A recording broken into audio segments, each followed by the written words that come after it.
initiative hosted by the House of God Church called Vivid Vision. Vivid Vision is a series of webinars and learning sessions designed to empower and equip members of our great church. The Bible says in all of our getting, we should get an understanding, and without a vision, the people perish. So with that, be sure to join us for Vivid Vision.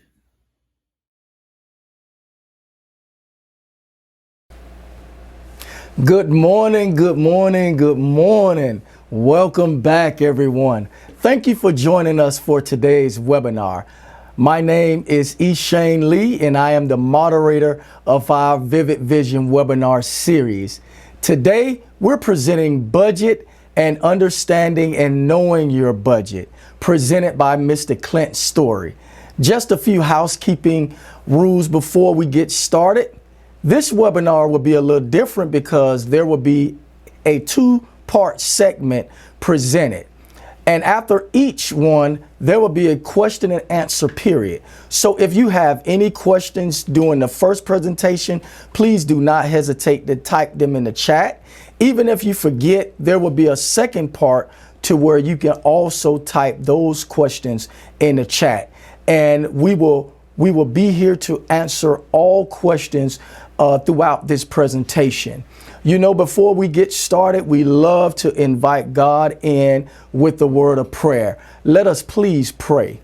God, we thank you, we thank you, we thank you for waking us up today. We thank you for this opportunity for us to learn.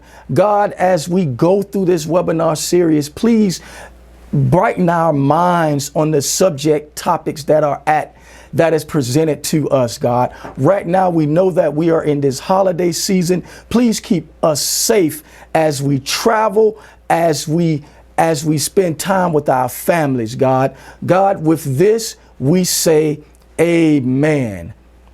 We want to thank our sponsor, Citizen Bank. Now, Citizen Bank, they are strengthening the communities where we live and work. That's what Citizens Helping Citizens is all about. Now, listen, we've been in this Vivid Vision series. It has been going great. It has been going great, and it's been so awesome. We know that we started off with grief to gratitude. We know that we started off with your road to home ownership. And today we're talking about a subject that has plagued families for years, and that is budgeting. We all need that budgeting help. I want you to know that we will be continuing this Vivid Vision process, and for you to sign up for the webinars that is to come, we want you to go to www.hogc.org. Now, without further ado, I want to introduce to you our presenter on today. Mr. Clint Story is the Vice President of Business Relations with Citizens Bank in Nashville, Tennessee. It was founded in 1904. Citizens Bank is the oldest continuously owned and operated African-American owned bank in the United States. Collectively, Mr. Story has spent nearly 20 years of his banking career with Citizens Bank. During his Citizens Bank career, Mr. Story has managed a portfolio of commercial clients in Middle Tennessee and West Tennessee. Mr. Story has consistently recognized and met the financial needs of small businesses, nonprofit companies, churches, and government entities. Additionally, Mr. Story is very passionate about providing financial education, especially in low to moderate income communities. Throughout his career, he has conducted numerous financial empowerment seminars on small business lending, church financial management, personal budgeting, understanding and knowing your credit, and financial literacy. Mr. Story holds a Bachelor's of Arts degree in Business Administration with a concentration in finance from the historic Morehouse College in Atlanta, Georgia. He also holds a Graduate School of Banking degree from Louisiana State, as well as certifications from numerous courses on commercial banking, leadership, and team building. Without further ado, I introduce to you Mr. Clint Story. Welcome, Mr. Story. It is so exciting to have you here with us today. Good morning, Brother Lee. It's an honor and a pleasure to be here with you. Thank you for inviting Citizens Bank to be a part of this incredible occasion. I first want to acknowledge, of course, Bishop Butler as a tremendous leader of the House of God Church, Keith Dominion, and I want to acknowledge Deaconess Nova Walker Carter and Elder Tammy Butler Robinson, who were instrumental in our being able to be here with you today. That is great. Okay, it's on you. We're ready. We're ready. Okay, thank you. Good morning, everybody. It's an honor and a pleasure again to be here with you today.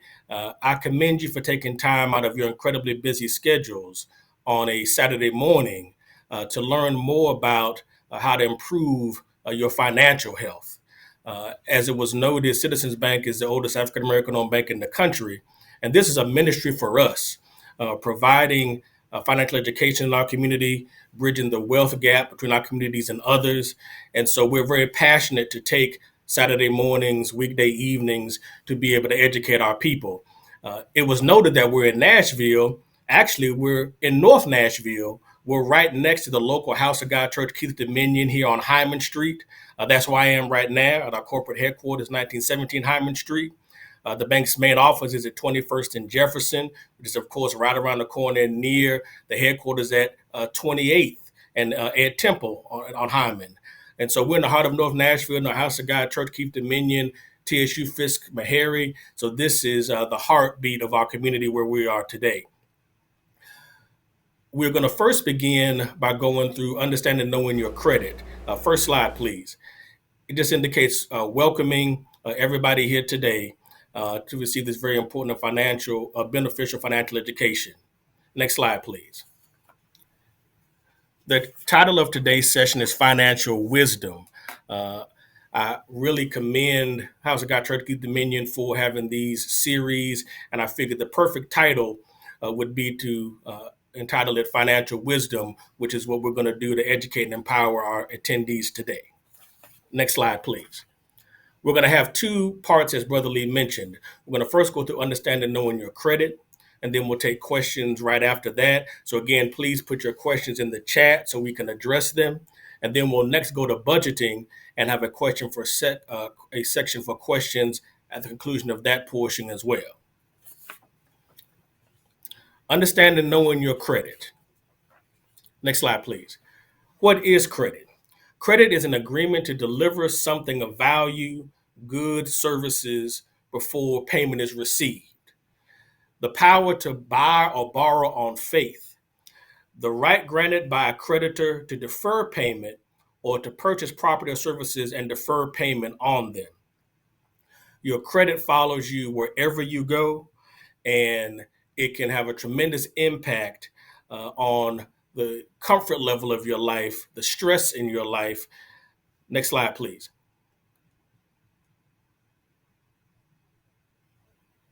Why is credit so important?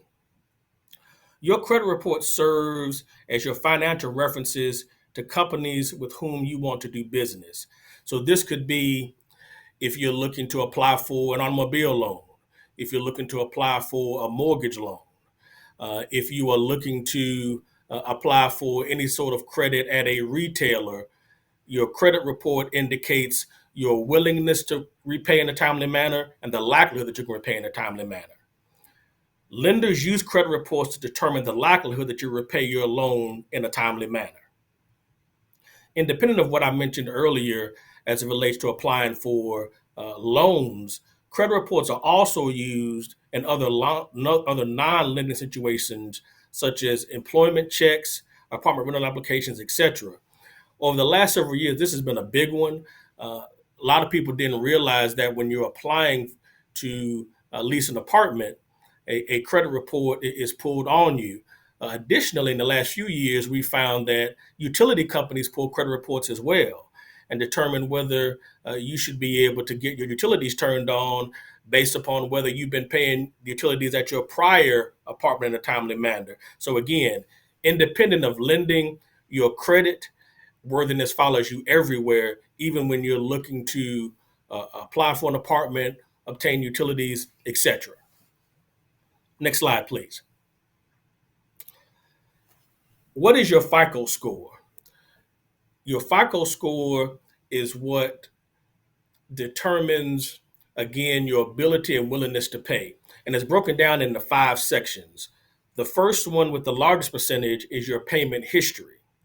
Some of you that may have seen your credit report in the past know that your credit report breaks down as to whether you have any 30, 60, or 90-day past due payments. And of course, the more 30 and over, 60 and over, and God forbid 90 over payments that you have, it impacts your credit history and your credit score. So as you see, 35% of your FICO score is determined by your payment history. Second is the amounts owed. That's 30%. As an example, and we'll talk further about this as we get into the session, you can be paying your debts historically in a timely manner.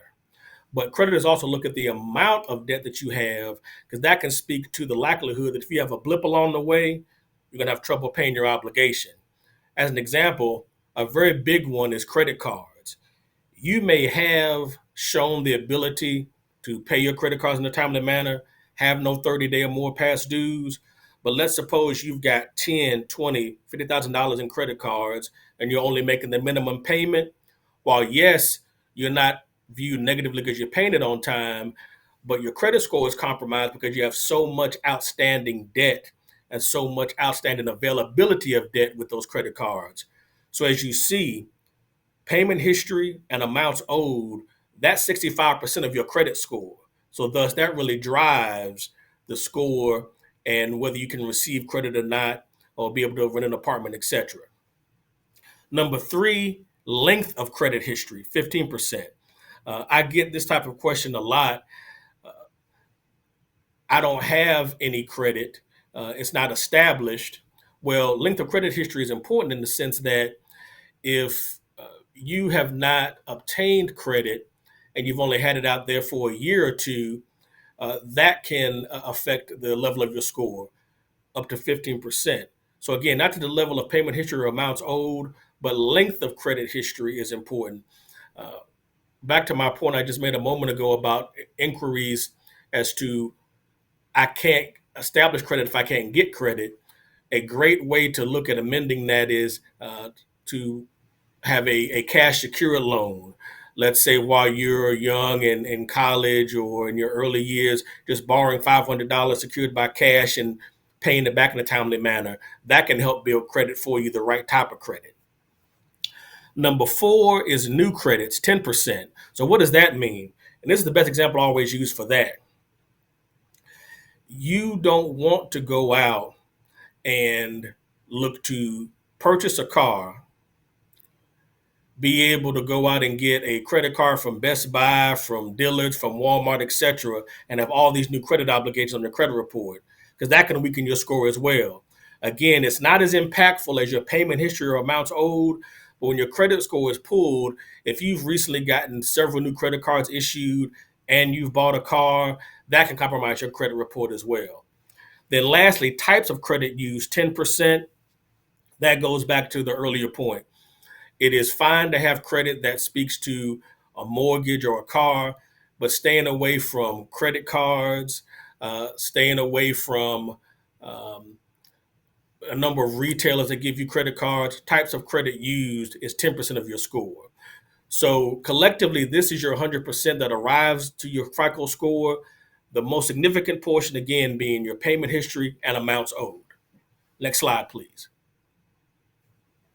Your credit score ranges from 375 to 900. Ideally, you want to get your credit score to a point that's 700 or more. The lower your credit score, the less likely that you're going to be approved for credit or be approved to rent an apartment. Additionally, if you are approved for credit and your score is, let's say, 640, 630 and under, let alone down in the 500s, if it is approved, then you end up having much higher interest rates. I'm going to distinguish two different lanes here. You can apply for a car loan, and unless you've unfortunately filed bankruptcy recently, you can probably get your car loan approved. But the interest rate and the term of your car loan is greatly impacted by what your credit score is. So again, the higher the credit score, the better. On the mortgage side, as some of you may have learned, you really don't want your score to be any lower than 640 to be able to qualify for a conventional mortgage or FHA mortgage. So again, the range 375 to 900, you want to try to get it to 700 or greater, and definitely no lower than 640. There are three credit reporting agencies: Equifax, Experian, and TransUnion. When you are applying for an automobile loan, or you're applying for, let's say, a retailer's credit card, they may just pull from one of these credit reporting agencies. However, when you apply for a mortgage loan, you have what's called a tri-merge, and the mortgage company pulls a credit report from all three of these entities, and then your aggregate of the three is what your credit score is. Sometimes there can be a little difference here or there, but again, the aggregate between the three is how you arrive at your credit score. A FICO score, lastly, is also known as a beacon score or empirical score.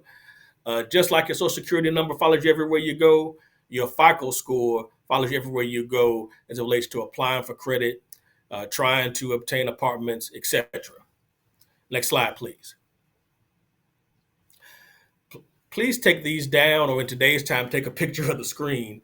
These are the three primary credit reporting agencies and their respective phone numbers. You see Equifax, Experian, and TransUnion.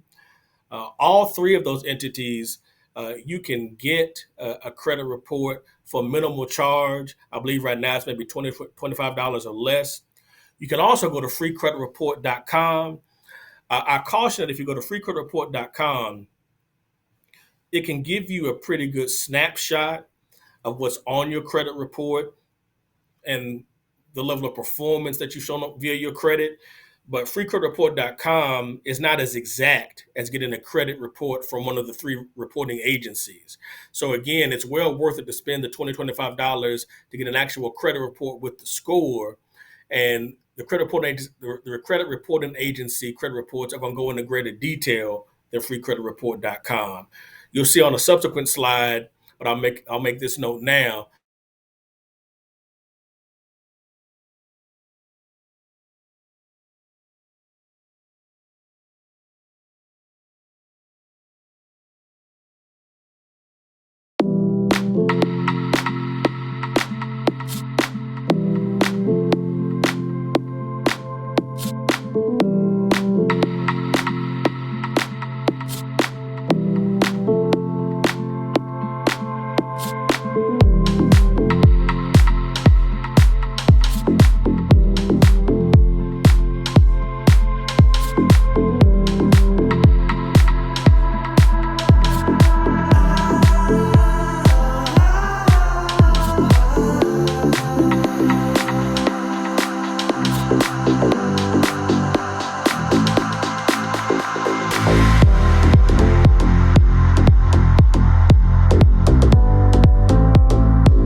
Just wanted to let you know that we are having some technical difficulties and Mr. Story will be coming right back.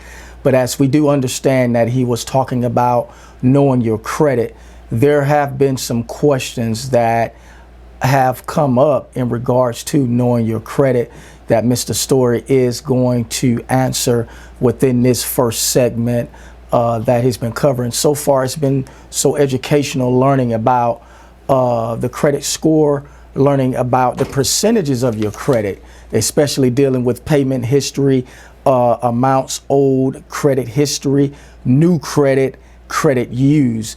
These are things that we all could learn from to better our credit situation, no matter whether you're at 375 or even if you're at 700. We can always learn something that could get us in a better standing with our credit. A couple of things that he is going to go over with the questions. What I'm looking at is just to put this on the table for when he gets back. How are creditors handling the impact of COVID as it relates to evictions and loss of employment? We do understand that COVID has presented itself as a troubling situation within almost every household in America, dealing with unemployment, dealing with financial restraints, dealing with changing the way you live within your own means. So a lot of us had to wind up cutting ourselves back from just whether we were overspending, whether we were just spending just because, but we've been able to do that. Just wanted to let you know also in this moment, as we're waiting for him to come back, there will be a survey that will be sent out to you all. Please fill the survey out. It is very important that we continue this Vivid Vision series and we keep it going so we can provide the best topics for you all. We have Mr. Story back right now. Mr. Story. Okay. Yes, thank you. I apologize. And especially during this season, you have to be patient with the technology challenges. So I apologize. No problem. We are ready. You had us hanging. We were hanging on the edge. We were ready. Okay. The next slide, please go to ways to increase your FICO score. Next slide, please. Okay. These are the ways in which you can improve your credit score that we're emphasizing is so important. One, first and foremost, pay your obligations on time. That sounds simple, but let me give you an example of how that can be challenging for some. A lot of us know that, as I said earlier, you don't want to go 30 days or over. If that's the case, it is compromise your credit score and you have a 30-day past due being shown. But what you don't want to do is try to make your payments right on the 20th, 29th day of the month. If your payment is due on the 1st, don't mail a payment on the 20th. Who knows what will happen with the mail? It may not get there on time. I recommend paying all your bills electronically, whether it's on the due date or within your grace period. That way it gets credited on time. So again, do not try to wait till the end of that 30-day period to make your payment because it may go over 30 days, compromise your credit report. Secondly, use credit wisely. We know the importance of being able to have good credit to qualify for a mortgage, be able to qualify for a vehicle loan, etc. The key piece of using credit wisely is a couple of things. Credit cards, and not only using credit cards, but using credit cards for things that aren't critical. I always say, and I get caught up myself, when you're walking around shopping in Best Buy, if you can't afford to pay for it with cash, you don't need to buy a computer on credit, TV on credit, washing machines, etc. on credit. Because again, as I noted earlier, you're adding to not only your credit load, but the type of credit you have, having those types of credit cards or obligations with retailers, that can compromise your credit as well. So use credit wisely. Number 3, limit credit inquiries. The more inquiries you have, it can weaken your credit score. As another good example is when you're going to shop for a car, especially in the world today where you can go online and do research on a vehicle, there's no need to go to 4, 5, 6, 7, 8 car dealerships, fill out an application, because all they're going to do is pull a credit report, and that weakens your credit score. Do your research as to what vehicle you may want to purchase by doing all your homework online, then go to that particular dealership, sign when you know you want to look to purchase that car, only have that one inquiry. Additionally, and I keep going back to this, when you are shopping online or you're going to shop at the mall, don't go and apply for all of these various credit cards. That increases your inquiries as well. Even if you end up not using a credit card for whatever reason, that inquiry can weaken your credit score. As I said earlier, you have to review your credit at least on a quarterly basis. to know what's out there, what's been reported, what's your credit score, has your credit been compromised in any way due to identity theft, and any of us that have had to deal with identity theft, it can greatly impact you, and you want to know about it sooner rather than later. I'll give a quick example. When I was able to be helped because I was working at Citizens Bank at the time, so I was able to work with our team to get it resolved quickly, but everybody doesn't have the benefit that I do. One time, a few years ago, my credit got compromised and somebody had stolen my identity, and they were down in the Bahamas having a good time. I saw bills on there for restaurants, for flights, hotels, etc. And I didn't get the benefit of it because I was here in Nashville. But fortunately, I was able to get everything cleared up in a short amount of time via some persons that worked here at the bank. But it still took some time to get my credit score back up. So again, look at your credit score on a regular basis, at least quarterly. So not only can you know what your score is and how your credit looks, but to be sure that your score has not been compromised. Lastly, is time. And what I like to emphasize in this point is, even if you have a poor credit score and it's down in the low 600s, 500s, even if you filed bankruptcy, which I strongly recommend that you don't look to file bankruptcy, you try to get credit counseling and have that be a very last resort. But let's suppose you have filed bankruptcy.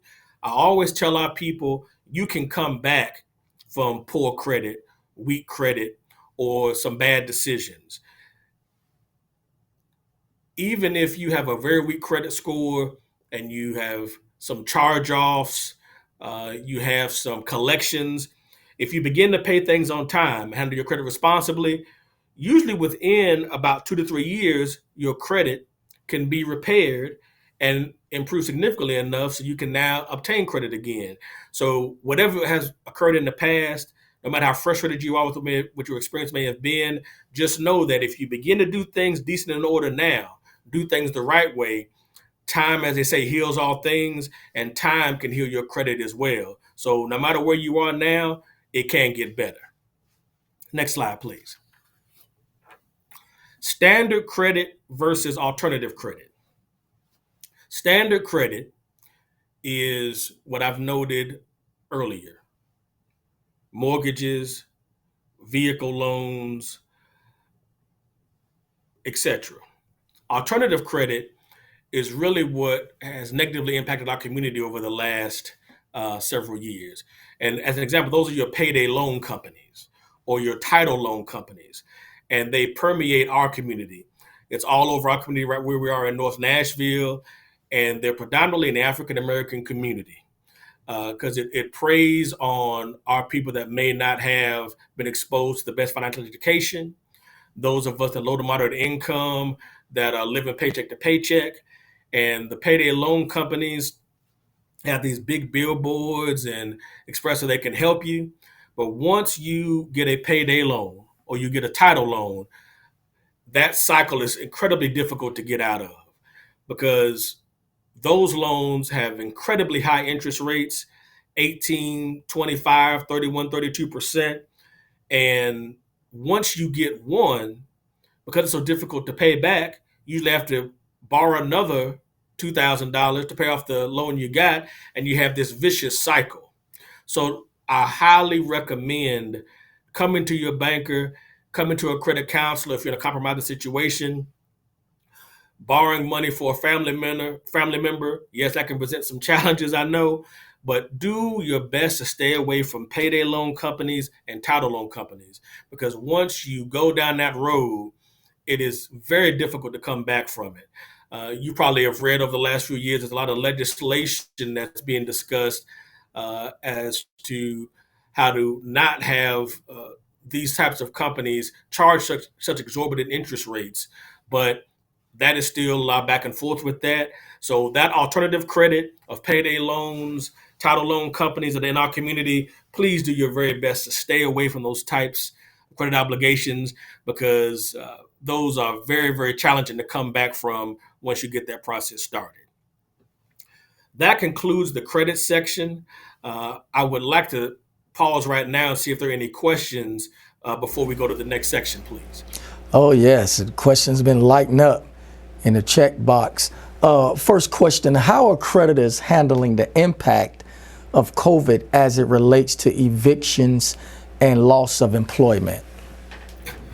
Excellent question. Excellent question. I'm sure that there's been a lot of things you've read and seen online about that. What I've found is the majority of creditors have been willing to work with persons that may have lost their jobs impacted by COVID.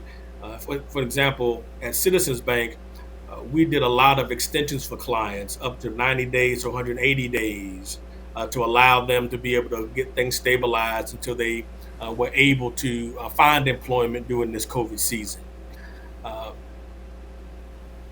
you will find that, of course, your non-traditional types of credit, those payday loans, title loan companies, were less willing to work with you. But the vast majority of banks, vast majority of mortgage companies were willing to work with you and provide extensions to be able to help you get through that season. I always say, Brother Lee, um, even though the banks get a bad reputation, a banker doesn't want your home. Banks are making money off of the interest that you're paying. So I always emphasize, whether it's during COVID season or during a more normal time when you're having challenges, reach out to your banker, reach out to your creditor, because they would much rather work with you, restructure the loan, give you an extension to help you through that period. Because the last thing they want to be is in the real estate business trying to sell your home, or be in the car business trying to repo and sell your car. But specifically during COVID, I did see that a lot of creditors, except for those alternative forms of credit, they were willing to work with those persons that were heavily impacted during this COVID season, sir. Sounds good. I have one other question. If you have credit cards you're not using, should you close them or should you leave them open? And how would that affect your credit score? Outstanding question. I was going to mention that in the budgeting section. That is so very important as well. Remember, I mentioned earlier the types of credit that you have, and even if you're paying it on time, how it can impact you. That's not only with high balances and you paying the monthly interest on the credit cards, but also available credit. So you shouldn't have more than 2 credit cards at the most. It's good to have a credit card for travel, hotel, etc., and then maybe one additional one for an emergency. But having Amex, Discover, Visa, we all love Sam Jackson, so we all got a Capital One card now. And then Yeah. you get a credit card from Best Buy, Home Depot, Lowe's. Hmm. All of those credit cards compromise your credit score. Not to the level of paying slow, but it does weaken your score because, again, you may have no balances, but if a creditor sees that you have 50, 75, 100,000 available credit, you're looked at as a greater risk because if challenges did occur, you could go out and run your credit score up. So no more than 2 credit cards. And if you have more than that, you should look at closing those out because they are weakening your credit score and your ability to obtain the actual real credit that's most important for a mortgage, vehicle loan, etc. Oh, whoa. Okay. Come on, just strike a nerve, Brother Lee. I love that answer. That was an awesome answer. So at this point now, we're ready to transition right into our budgeting because that question kind of set us up for moving into that budgeting section that we really are excited to hear about at this moment. So it's back on you, Mr. Story. Okay. Thank you, Brother Lee. Go to the next slide, please. The next slide. What is a budget? A budget is a record of the money that flows in and out of your household on a monthly basis. It's as simple as that. It is a record of the money that flows in and out of your household on a monthly basis. Next slide, please. Why budget? Budgeting is the first step on the road to financial success. Effectively and efficiently managing your household finances allows you and your family to more comfortably pay for your monthly household financial obligations and save money. this statement is so important. Uh, I mention all the time, and those in the audience and that are here with us today, I have learned over the years that one of the primary reasons that there are divorces in this country and that families may break up are due to money and the mishandling of money and not doing things decent in order with money. And fundamentally, it can start with not having a budget that you adhere to. So again, adhering to a budget can reduce financial stress on your household and allow you to handle your obligations in a more comfortable manner. Budgeting is incredibly critical, excuse me, and our people don't do as much of it as we should. Next slide, please. Core budgeting practices. On the left side, set realistic goals. And what I mean by that is if you've never done a budget before, you first want to begin by laying out what all of your monthly expenses are and then compare that to what your income is. Clearly, the most important piece is you want to have more income than expenses. But even better, you want to be in a situation where there is a greater level of income than expenses and you can save money and begin to build up a surplus there. So you want to begin by laying out what all of your bills are. As they say, confront the brutal honesty and know everything that's outstanding, whether it be bills, whether it be groceries, etc., and then be able to set a goal based upon your income as to what your monthly budget should be. Second, you should plan monthly, quarterly, semi-annually, and annually. Yes, all of us have monthly expenses, but then there's sometimes annual expenses that you have to pay. For example, I think about my mother, who I'm still blessed to have with us. I'll work with her to budget her monies accordingly. So she's setting money to the side. So when that bill comes, she's able to pay it comfortably. And some of us have certain bills related to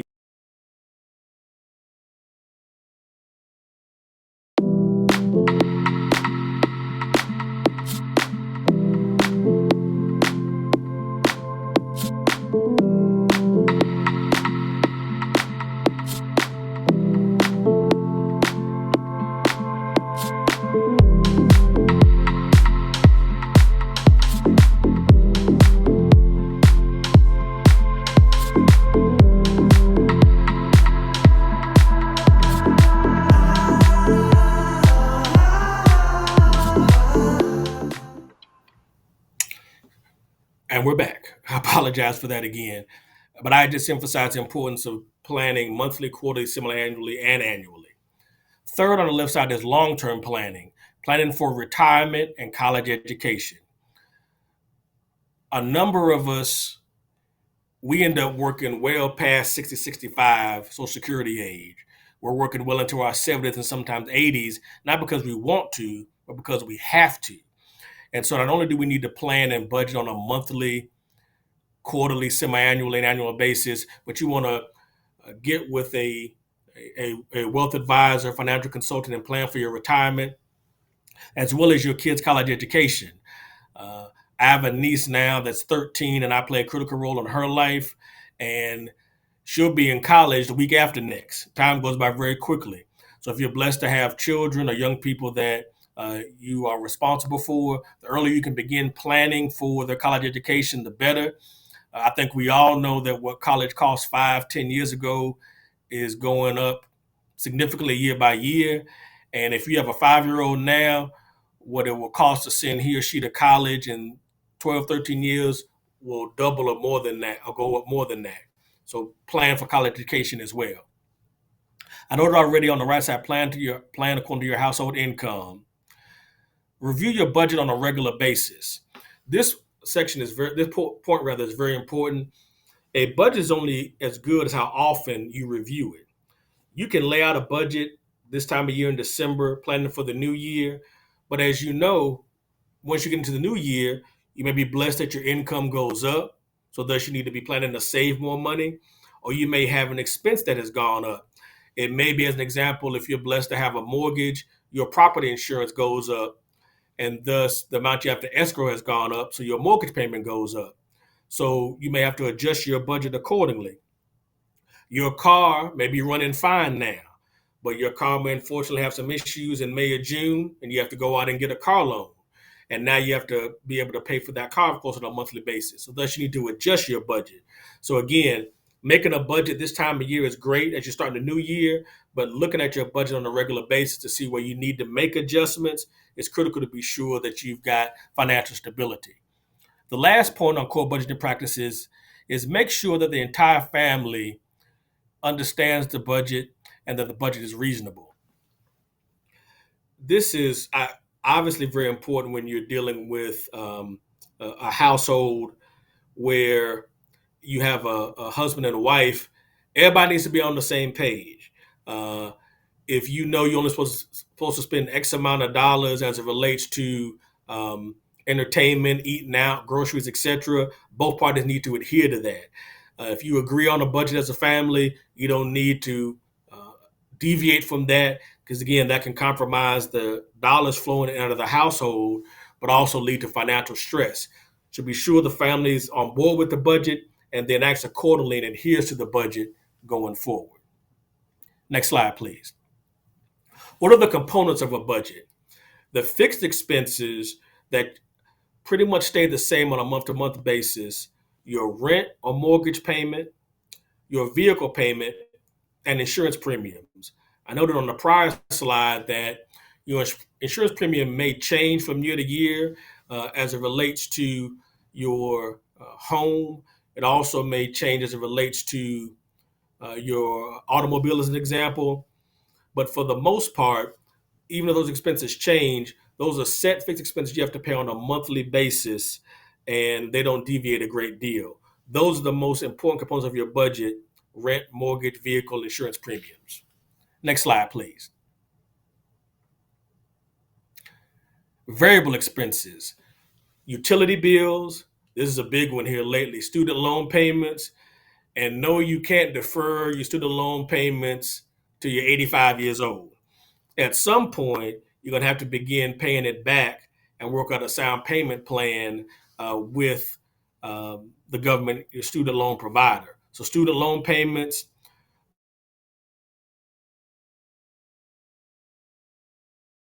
for month to month, but they are critical components of your budget that you're setting as you are trying to, again, provide stability in your household. Next slide, please.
My apologies. The components of a budget: essential expenses, those are all fixed expenses, and certain variable expenses that we talked about on the prior slide. And then there are desirable expenses. These are the ones that can really get you into trouble. We talked about the critical expenses that are your mortgage, your rent, your utilities, groceries, etc. These desirable expenses are what can really get you in trouble: entertainment, brand new clothes, eating out 5 times a week, and the classic that got me in trouble, a 65-inch HD flat screen TV. These should not be critical components of your budget. Entertainment, brand new clothes you really don't need, eating out more frequently than what you should, and then entertainment items like televisions. Those should not be critical parts of your budget on a monthly basis. Next slide, please.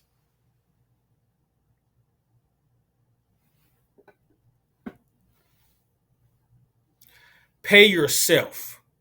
This speaks to saving money. As I said earlier, in your budget, you want to not only lay out all of your essential expenses, but you also want to put money to the side and save as well. Next slide, please. Why should you save? Think about what life events have happened to you recently. Job loss. We were talking a few moments ago that job loss has been even greater during this very unprecedented COVID season. But job loss can occur at any particular time. And if you've not been saving money to help you as you're looking to see what your next move is going to be, it can greatly compromise your household financially. Car repairs. I had this occur a few weeks ago. I was leaving the house, went to the car didn't start. Wasn't sure what the issue was. Fortunately, called AAA, gave me a boost. I went down to the dealership and it was just a new battery. But you know, when you go to the dealership, they find other things that they recommend that you need to do. You have to determine what's critical and what can wait. But unexpected car repairs can compromise your finances as well. Thus, another critical reason to save money. Apartment or home improvement repairs. I'm dealing with this right now as well. Had an unfortunate pipe burst in my home. And fortunately, I've got pretty good insurance, but you got to pay the deductible on that. So while I'm working now with the contractor to work out a budget to get approved for the claim, you still have to pay the deductible. Well, I didn't expect for that couple of $1,000s to come out at any time, let alone right before Christmas. Fortunately, I'm blessed to have some money saved to be able to pay that. So unexpected apartment or home improvement repairs can impact you as well if you've not been saving money. Unexpected travel expenses. You may have to go visit a ill loved one. You may have a child that's in college and they have a need. You have to go see them suddenly. And we all know that renting a car at the last minute or booking an airplane at the last minute can greatly impact you as far as a cost standpoint. And number 5 is a big one that is impacted us all at some point: healthcare expenses. Even if you're blessed to have good health insurance, if you have a major health challenge that keeps you in the hospital for a longer period of time and you need treatments and the like, then those healthcare expenses and those bills keep coming. And if you have not had money held in reserve and saved, that can greatly compromise your household as well. So again, saving money is so critical. We always understand and respect that we preach and understand 10% going towards tithing to our respective church. I always say you want to try to save at least 5 to 10% above and beyond that to be able to put aside for your household for these reasons: job loss, car repairs, apartment or home improvement repairs, unexpected travel expenses, and healthcare expenses. Next slide, please. What should your savings goal be? You should save at least, at a minimum, 3 to 6 months of your household's essential expenses in what we define as an emergency fund. Household expenses: mortgage, rent, utilities, insurance, vehicle, and obviously groceries as well. Those essential expenses, if you can take care of those and have money set aside for at least 3 to 6 months, then if you happen to have an unexpected situation where you lose a job or you have lesser hours on your job, you can still move forward and with your household. But again, this 3 to 6 months is a minimum. Ideally, you want to look to have at least 12 months or greater, because again, let's suppose you had an unexpected expense that relates to your health care or travel expenses or home improvement. So you want to work towards having 12 months or more in reserve, but at a minimum 3 to 6 months of your core household essential expenses in an emergency fund in case you have job loss, thus emphasizing again the very critical importance of saving money. Next slide, please. Helpful budgeting and savings hints. On the left side, do your best to use coupons for everything. I'm not really good at this and going through the Sunday paper or going online to find coupons, but you do find if you take the time to cut them out and use them, those can save you some dollars. Avoid impulse buying and internet shopping. This is a big one for all of us, including me. When you are checking out at Target or Walmart or the grocery store, they have all those little things around you that cost $5, $10, $15, $20, and you end up just grabbing them and putting them in the cart. Well, now you're spending money that you really don't need to spend, because when you went into the store, you got what you came in the store for. Those impulse buys are there to get your attention, and you went in there planning to spend $100, you spend $175 because you're getting things you're going through the line. And the internet shopping. All of us love the Amazon 48-hour turnaround, and we know that any and every retailer has a website that you can go and shop. And spending time doing all that clicking, you look up and you spend way more than what you should. So again, adhering to your budget, sticking to your budget, and trying to not do a lot of internet surfing and shopping, because that can compromise your budget. For big purchases, get at least 3 different prices and evaluate for a few weeks. I know sometimes an emergency may occur and you have to get a washer and dryer, or you have to get go look for a vehicle. But ideally, what you want to do is on any big purchase like that, try to get a few different prices, do your research, consumer reports, etc., before you rush out and buy something, unless, of course, it is an emergency situation. On the right side, don't eat out as frequently. I'm bad about this because I'm single, so I'm on the move a lot and I have meetings in the evenings, but I'm trying to do better about preparing food at home, because eating out, that can add up and you end up exceeding your food budget by going out to eat so frequently. So being judicious with your dollars and responsible and trying to buy many of your groceries as you can be helpful to your household.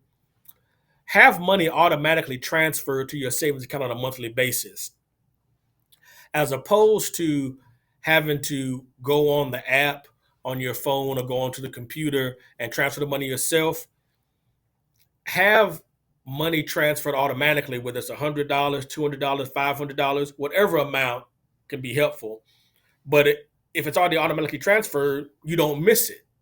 So within your budget, set up to have a certain amount of dollars transferred before you even have to go in and do it on your own. That's a great way to get accustomed to money being set to the side on a monthly basis. Again, the amount, whether it's $25, $50, $100, $200, just have something automatically transferred every month. You don't miss it. It's already in your savings account, and you're beginning to build those reserves up. Lastly, in this section, take advantage of any match savings programs with your employer, your 401k. Additionally, obviously, as you're blessed to save monies, visit with a financial planner and begin to invest in the stock market.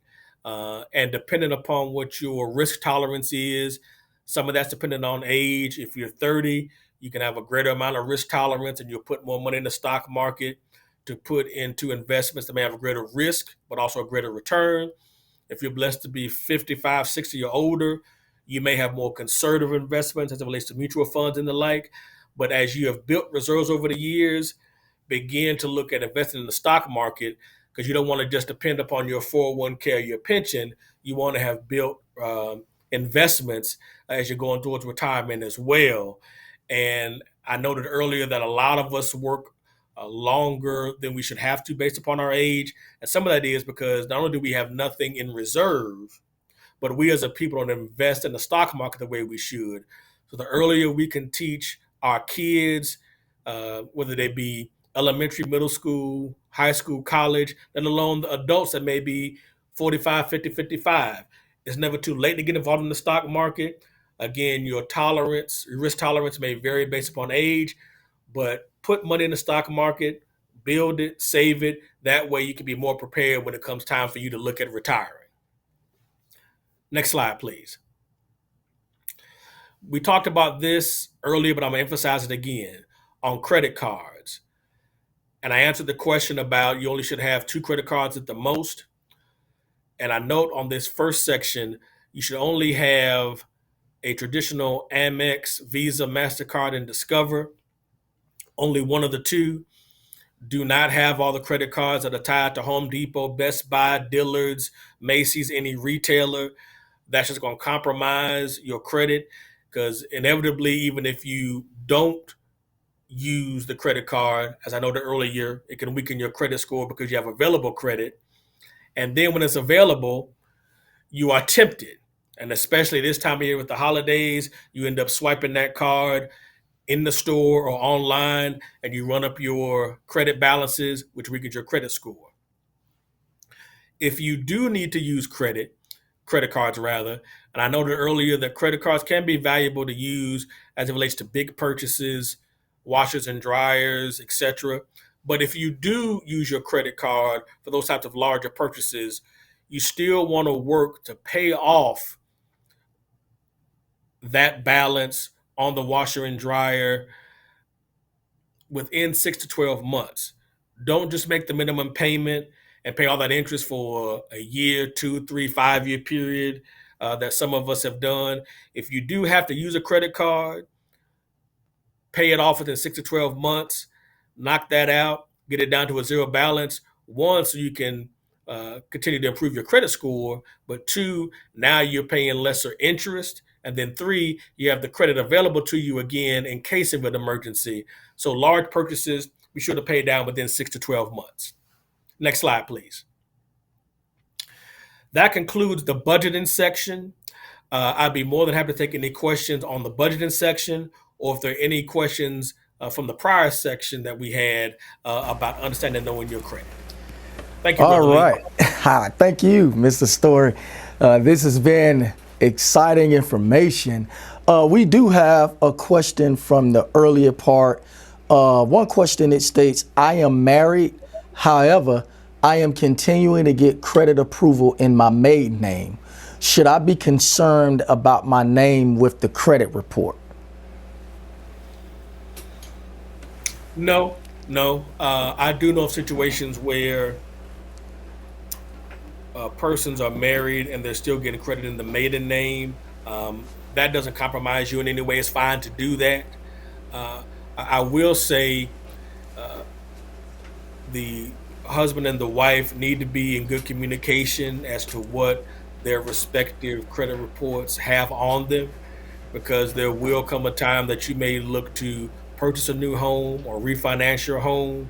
And ideally, you want to do that as joint applicants, and you don't want to be blindsided. You go in and you apply for a mortgage. You didn't realize that your wife or husband had significantly more debt than what you thought, let alone they weren't paying it on time. So that is the more critical piece, communicated about your outstanding credit. But as far as applying for credit in your maiden name, that shouldn't affect you in any way. Okay, sounds good.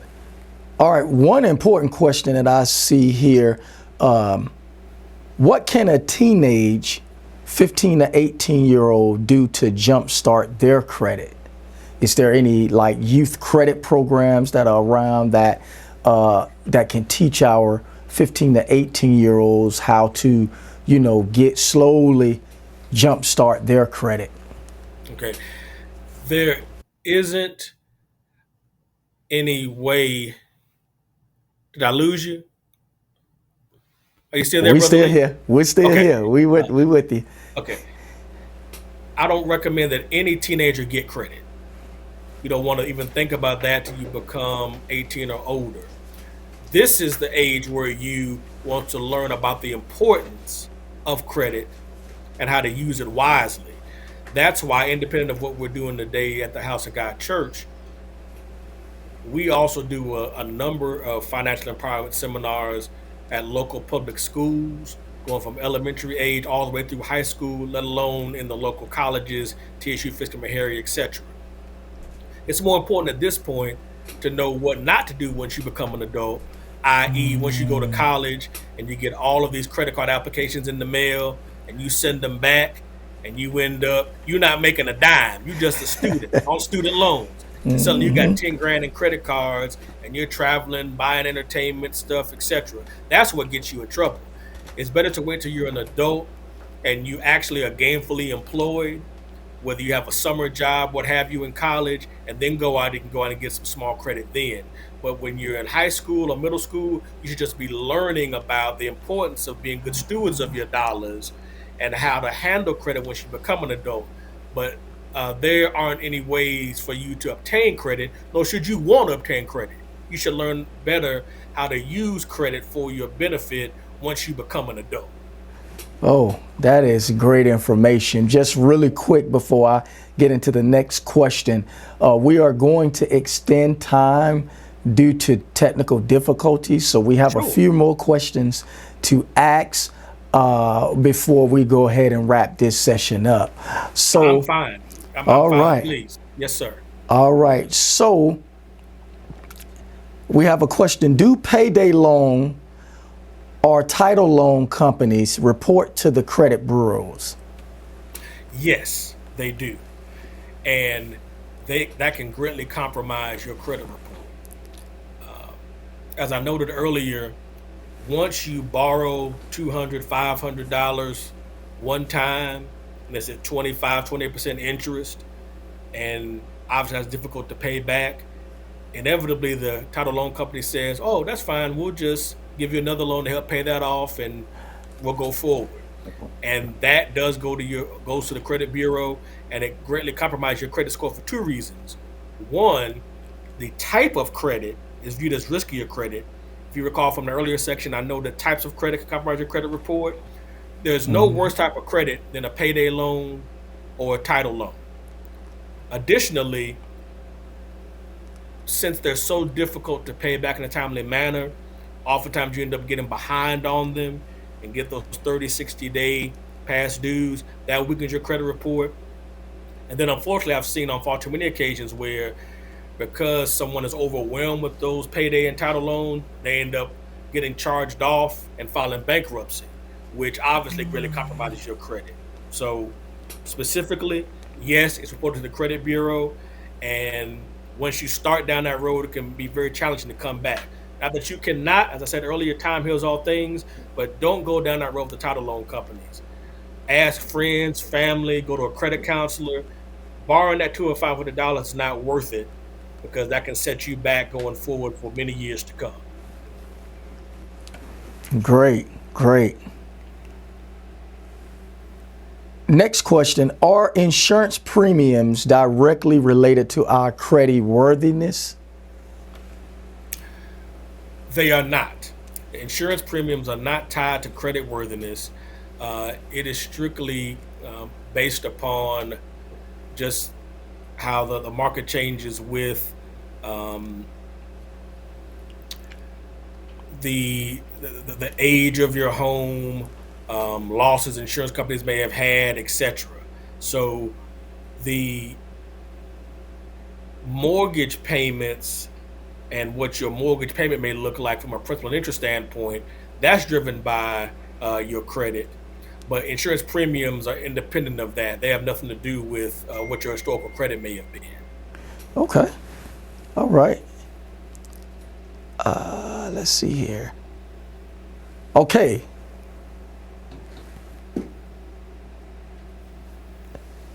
Do taxes play any role in the credit score? They can. They can. As an example, if you are behind on your taxes and you end up setting up a payment plan on your taxes and you don't pay them on time, that can compromise your credit as well. So,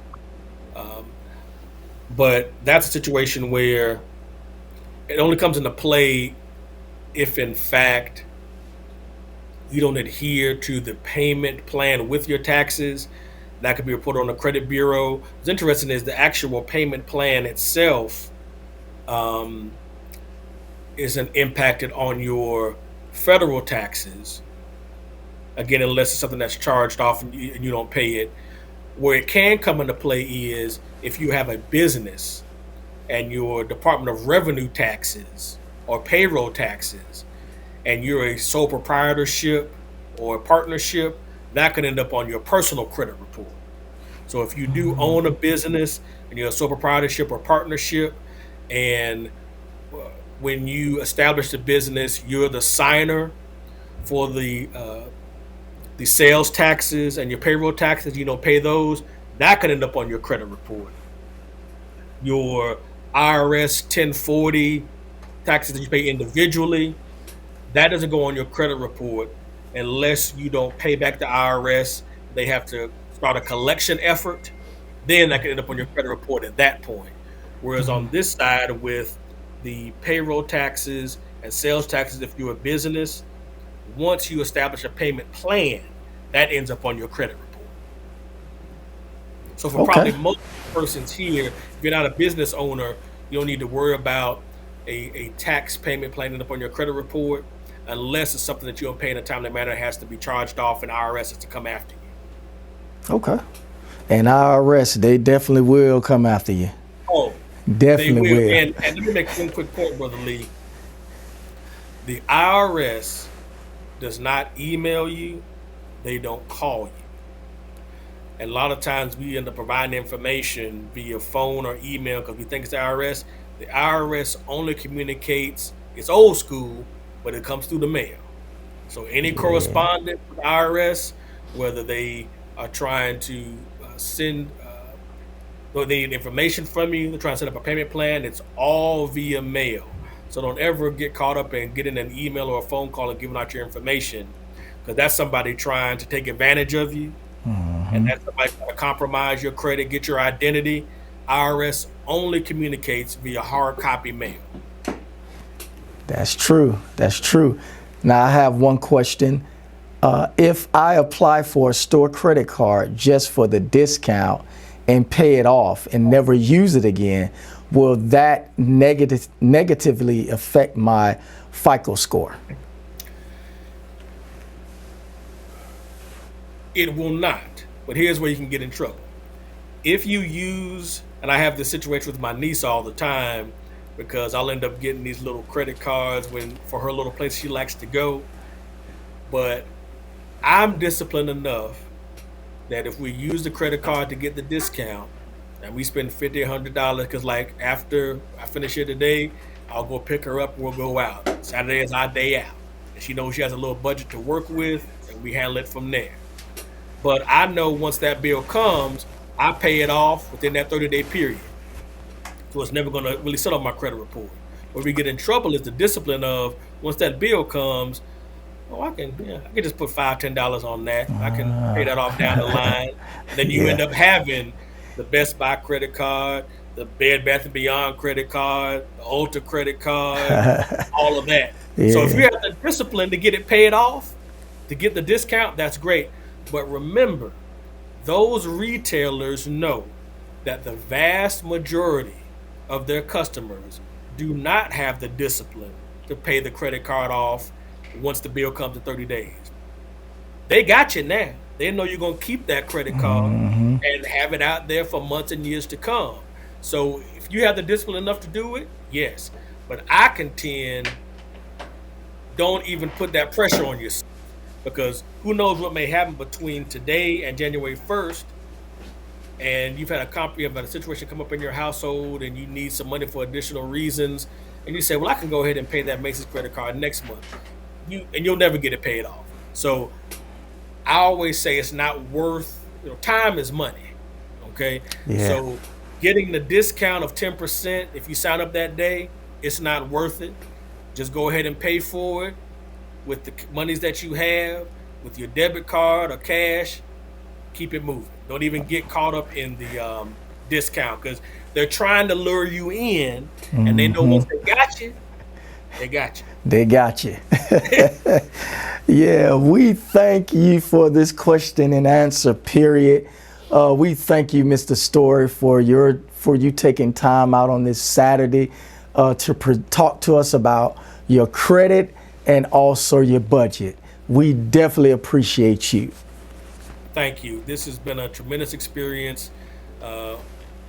We as a bank, and I personally, have a tremendous amount of passion about providing financial wisdom to our people in our community, and most specifically through our churches, because the church is where historically we've come to receive information, not just for spiritual guidance, but there's an inherent level of trust if the information is presented via the church.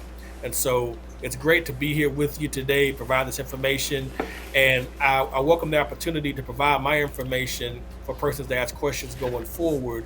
And I'll get with Deaconess Walker Carter and give my information. And if anybody wants to follow up with me with any further questions, I'd be more than happy to answer them. But thank you so much for your time. It's been a blessing.